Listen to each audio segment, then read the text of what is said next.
A mummy buried for 3,000 years was discovered by chance, concealing secrets powerful enough to overturn everything we know about history. In life, she was known as Amanet, a princess of ancient Egypt. When the pharaoh had no son, she was the sole heir to the throne. Raised from childhood to be an iron-fisted ruler, she believed she had everything under control, simply waiting for her father's death to claim her birthright. But fate had other plans. The aging pharaoh fathered a son with a servant girl and declared the boy would inherit the throne. The princess's dream of becoming queen shattered instantly, fury and resentment burning in her heart. One dark night she offered blood as sacrifice and summoned Set, the god of death, striking a bargain. She would risk everything in exchange for dark power. The death god granted her a dagger, embedded with a blood-red gem, the soul devourer blade.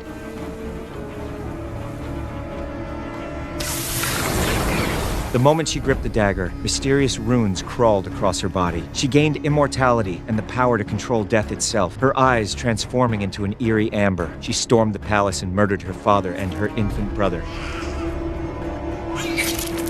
According to the pact, she needed to choose an adult male as a vessel, pierce his chest with the dagger to make him the physical puppet of the death god, then rule the world alongside Set. But just before she could complete the final ritual, the pharaoh's royal guards arrived, suppressing her powers with mercury-tipped darts and subduing her. Unable to kill her due to her immortality, the guards turned her into a living mummy, sealed her in a sarcophagus, denying her peace for all eternity. They exiled her far from Egypt, burying her deep underground to suffer punishment in eternal darkness. As for the ruby on her dagger, it was carried by a crusader leader to underground crypts in England in 1127 AD.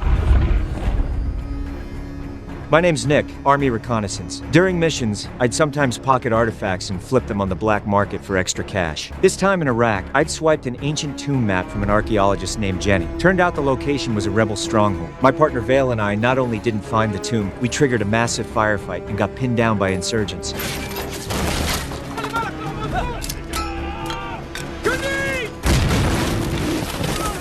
We called for backup and quickly got military support.